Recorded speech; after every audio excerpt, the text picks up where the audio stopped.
Hello दोस्तों, हमारे YouTube channel में आपका स्वागत है। दोस्तों, आज का वीडियो कुछ ख़ास होने वाला है, ठीक ना।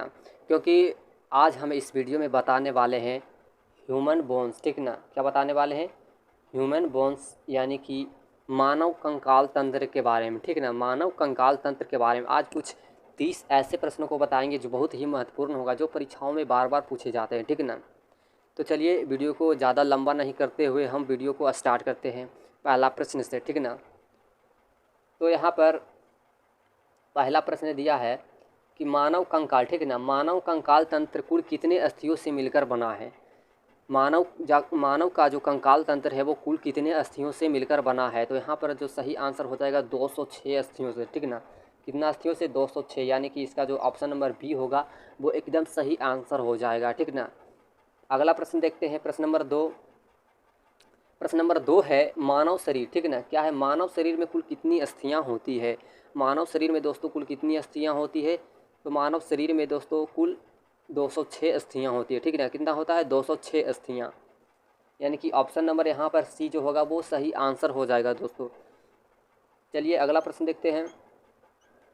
तो अगला प्रश्न है मनुष्य मस्तिष्क कितने भागों में विभाजित है, यानी कि जो मनुष्य का जो दिमाग है वो कितने भागों में बटा हुआ है।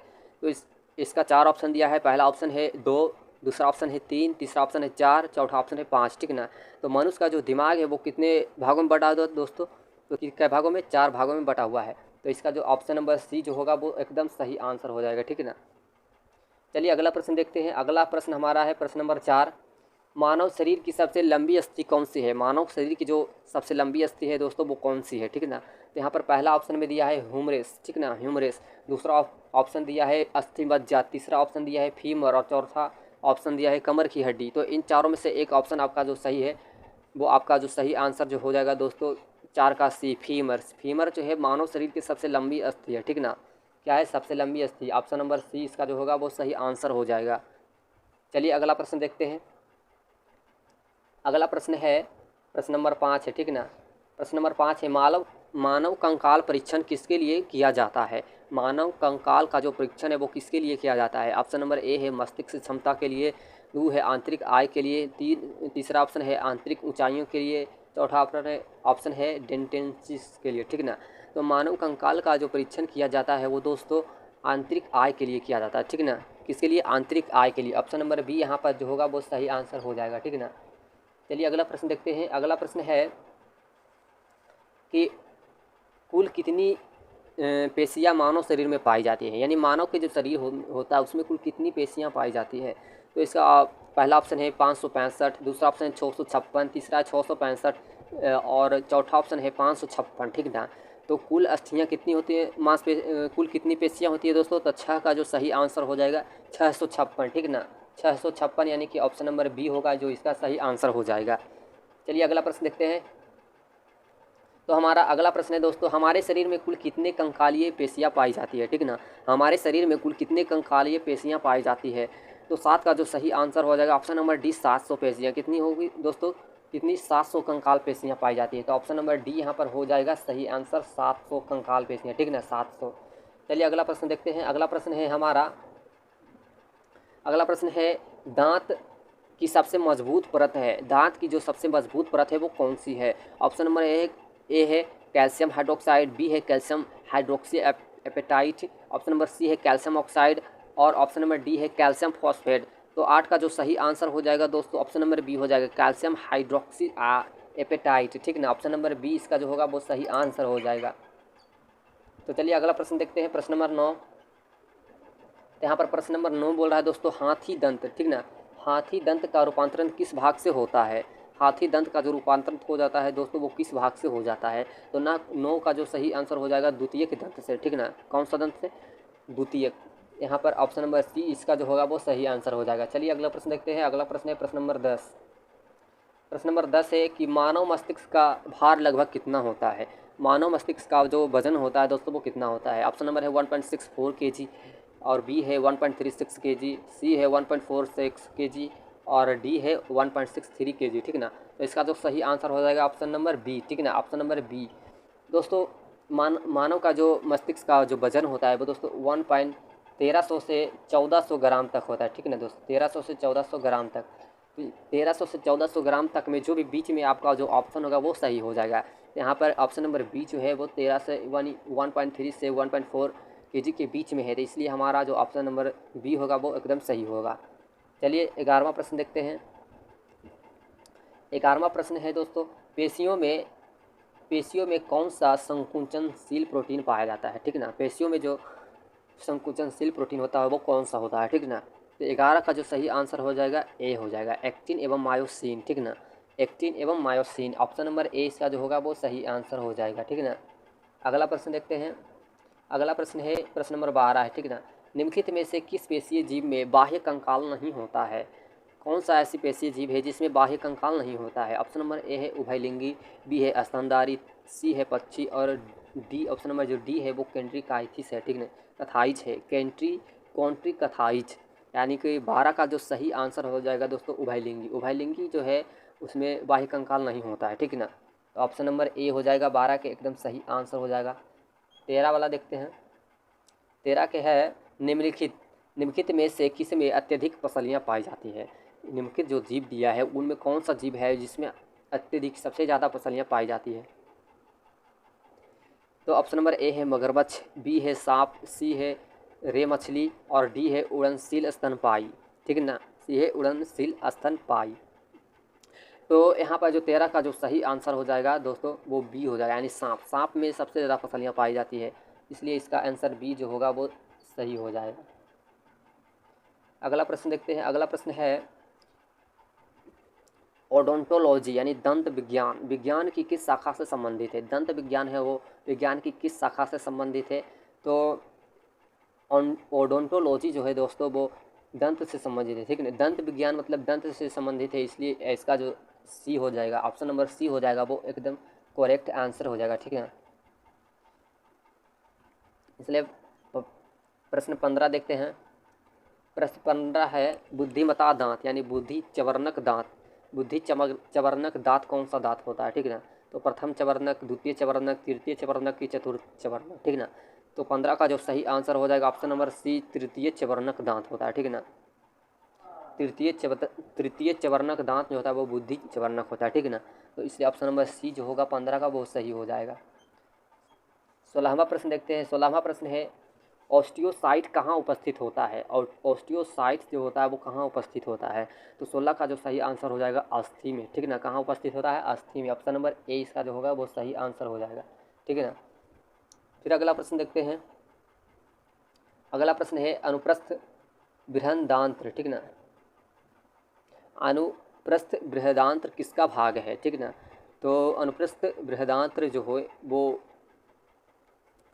बड़ी आंत का भाग है। किसका भाग है दोस्तों, बड़ी आंत का, ठीक है ना। ऑप्शन नंबर ए इसका होगा वो सही हो जाएगा। अगला प्रश्न देखते हैं। अगला प्रश्न है प्रश्न नंबर 18, ठीक है ना। प्रश्न नंबर 18 जो है ऑसीपिटल कहाँ उपस्थित होता है। ऑसीपिटल जो होता है वो कहाँ उपस्थित होता है, कान में कि फेफड़ा में कि मैक्यूल में कि कपाल में। तो ऑसीपिटल जो होता है वो कपाल में उपस्थित होता है, ठीक है ना दोस्तों, कपाल। इसलिए ऑप्शन नंबर डी इसका होगा वो सही आंसर होगा। अगला प्रश्न देखते हैं। अगला प्रश्न है पक्षियों के पंख जो होते हैं वो क्या होते हैं। पहला ऑप्शन है खाल का बाहर की ओर घुमाव होता है। दूसरा ऑप्शन है परिवर्तित अग्रपाद होता है कि तीसरा ऑप्शन है परिवर्तित पश्चपाद। चौथा ऑप्शन है नवीन संरचना, ठीक ना। तो पक्षियों के जो पंख होते हैं दोस्तों परिवर्तित अग्रपाद होते हैं, ठीक ना। क्या होते हैं, परिवर्तित अग्रपाद, यानी ऑप्शन नंबर बी जो होगा वो सही हो जाएगा। 19 का जो ऑप्शन नंबर बी होगा वो सही होगा, ठीक ना। तो चलिए प्रश्न नंबर 20 देखते हैं। तो 20 है ऑस्टियोसाइट। ऑस्टियोसाइट है दोस्तों जो वो कहाँ पाया जाता है, ठीक है। ऑस्टियोसाइट कहाँ पाया जाता है, अस्थि में कि रक्त में कि कार्टिलेज में कि प्लीहा में। तो ऑस्टियोसाइट जो है दोस्तों वो अस्थि में पाया जाता है, ठीक है ना। हम बोन्स पढ़ लें इसलिए बोन्स को इसका सही आंसर हो जाएगा, यानी कि अस्थि में पाया जाता है, ठीक है ना। ऑप्शन नंबर ए जो होगा वो सही होगा। चलिए अगला प्रश्न देखते हैं। अगला प्रश्न है मानव शरीर में उपस्थित कार्टिलेज कहाँ पाया जाता है। मानव शरीर में उपस्थित कार्टिलेज कहाँ पाया जाता है, जीभ में कि नाक में कि गाल में कि नाखून में, ठीक ना। तो मानव शरीर में उपस्थित यानी कि कार्टिलेज जो होता है वो दोस्तों नाक में पाया जाता है। कहाँ पाया जाता है? नाक में। ऑप्शन नंबर बी जो होगा इसका सही आंसर हो जाएगा। प्रश्न नंबर अगला देखते हैं। अगला प्रश्न है कि ऐसे कशेरुकीय प्राणी कौन से हैं जो रेंगकर या घसीटकर मंद गति से चलते हैं? ऐसे कशेरुकीय प्राणी कौन से हैं जो रेंगकर या घसीटकर मंद गति से चलते हैं? तो 22 का जो सही आंसर हो जाएगा सरीसृप, ठीक ना। रेंगकर कौन चलते हैं? सरीसृप, जैसे सांप हो गया, जोंक हो जाएगा, जैसे जो रेंग कर चलते हैं ना उसे सरीसृप कहते हैं, ठीक ना। इसलिए ऑप्शन नंबर डी जो होगा इसका सही आंसर हो जाएगा। अगला प्रश्न देखते हैं। अगला प्रश्न है किन जीवों में जबड़े अनुपस्थित होते हैं? यानी कि कौन से ऐसे जीव हैं जिनमें जबड़े नहीं होते हैं? पक्षियों में कि मछलियों में कि प्रोटोकॉर्डेट्स में कि सरीसृपों में? तो दोस्तों 23 का जो सही आंसर हो जाएगा प्रोटोकॉर्डेट्स, ठीक है ना। सी इसका सही आंसर हो जाएगा। इसमें जो होता है जबड़े नहीं होते हैं, ठीक है ना। अगला प्रश्न देखते हैं। अगला प्रश्न है प्रश्न नंबर 24 है, ठीक है ना। अकशेरुकीय जीवों में क्या अनुपस्थित होता है? अकशेरुकीय जीव जो होता है उसमें क्या नहीं होता है, ठीक ना। तो पृष्ठरज्जु नहीं होता है, कि शरीर गुहा नहीं हो, कि रक्त गुहा, की गलफेफड़े, ठीक ना, गलफड़े। तो 24 का जो सही आंसर हो जाएगा पृष्ठरज्जु जो होता है वो नहीं होता है, ठीक ना। इसलिए ऑप्शन नंबर ए जो होगा इसका सही आंसर हो जाएगा। चलिए अगला प्रश्न देखते हैं। तो अगला प्रश्न है प्रश्न नंबर 25 है, ठीक ना। प्रश्न नंबर 25 है हाथी दांत का विस्तार किससे होता है? हाथी दांत का जो विस्तार होता है वो किससे होता है? ऊपरी कृंतक से, कि ऊपरी रदनक से, कि निचला रदनक से, कि निचला कृंतक से? इसका जो 4 ऑप्शन है दोस्तों उनमें से एक ऑप्शन जो है आपका सही है। तो हाथी दांत का जो विस्तारण होता है वो जनरली जो होता है वो ऊपरी कृंतक से होता है, ठीक ना। ऊपरी कृंतक से जो होता है वो हाथी दांत का विस्तार होता है। इसलिए ऑप्शन नंबर ए जो होगा वो सही हो जाएगा। तो चलिए अगला प्रश्न देखते हैं। अगला प्रश्न है प्रश्न नंबर 26 है वायुधारी अस्थियां किसमें पाई जाती है, ठीक ना। वायुधारी जो अस्थियां होती है वो किसमें पाई जाती है? मछलियों में, कि उभयलिंगी में, कि सरीसृपियों में, कि पक्षियों में? तो वायुधारी अस्थियां जो होती है जनरली दोस्तों पक्षियों में पाई जाती है, ठीक है ना। किसमें पाया जाता है? पक्षियों में। इसलिए ऑप्शन नंबर डी जो होगा ऑप्शन नंबर डी सही हो जाएगा। अगला प्रश्न देखते हैं। अगला प्रश्न है प्रश्न नंबर 27 है, ठीक ना। प्रश्न नंबर 27 है निम्नलिखित किस वर्ग में जंतुओं में दांत अनुपस्थित होते हैं? निम्नलिखित जो हो वर्ग है वो किसमें जो जंतु है उसमें दांत अनुपस्थित होते हैं, ठीक ना। तो पहला ऑप्शन है मोर, शुतुरमुर्ग, कछुआ। दूसरा ऑप्शन है उल्लू, लोरिस, कौवा। तीसरा ऑप्शन है मगरमच्छ, कच्छप और कछुआ। चौथा ऑप्शन है कच्छप, कीवी, गाय। तो दोस्तों 27 का जो सही आंसर हो जाएगा ऑप्शन नंबर ए मोर, शुतुरमुर्ग और कछुआ। इसमें जो होता है दोस्तों दंत अनुपस्थित होते हैं, ठीक है ना। इसलिए 27 का ऑप्शन नंबर ए जो होगा वो सही हो जाएगा। अगला प्रश्न देखते हैं। तो प्रश्न नंबर 28 है श्रिंक्स वॉइस बॉक्स किसमें उपस्थित होता है? ऑप्शन ए है उभयलिंगी में, ऑप्शन बी है सरीसृप में, ऑप्शन सी है पक्षी में और ऑप्शन डी है स्तनपायी में। तो दोस्तों श्रिंक्स वॉइस बॉक्स सामान्यतः पक्षियों में पाया जाता है। इसलिए ऑप्शन नंबर सी जो होगा इसका सही आंसर हो जाएगा। क्या हो जाएगा? ऑप्शन नंबर सी, ठीक है ना। तो चलिए अगला प्रश्न देखते हैं। अगला प्रश्न है प्रश्न नंबर 29। प्रश्न नंबर 29 है निम्नलिखित कशेरुकीय प्राणियों में किसमें बाह्य कंकाल अनुपस्थित होता है? यानी कि बोल रहा है कि निम्नलिखित में कौन सा कशेरुकीय प्राणी है जिसमें बाह्य कंकाल नहीं होता है? ऑप्शन नंबर ए है उभयलिंग, ऑप्शन नंबर बी है स्तनपायी, ऑप्शन नंबर सी है पक्षी, ऑप्शन नंबर डी है कॉन्ड्रिकाइथस, ठीक ना, कॉन्ड्रिकथाइस। तो इसका जो सही आंसर हो जाएगा कॉन्ड्रिकथाइस हो जाएगा, ठीक ना। इसमें जो होता है वो बाह्य कंकाल नहीं होता है। इसलिए ऑप्शन नंबर डी जो होगा वो सही आंसर हो जाएगा। फिर अगला प्रश्न है प्रश्न नंबर 30। निम्नलिखित में से किस में कंकाल अनुपस्थित होता है? निम्नलिखित में से किस में कंकाल अनुपस्थित होता है? तो सिल्वर मछली में कंकाल अनुपस्थित होता है, यानी कि कंकाल इसमें नहीं होता है, ठीक ना। इसलिए ऑप्शन नंबर डी होगा जो करेक्ट आंसर हो जाएगा, ठीक ना। तो दोस्तों अगर यह वीडियो आपको पसंद आया होगा तो वीडियो को लाइक कीजिए।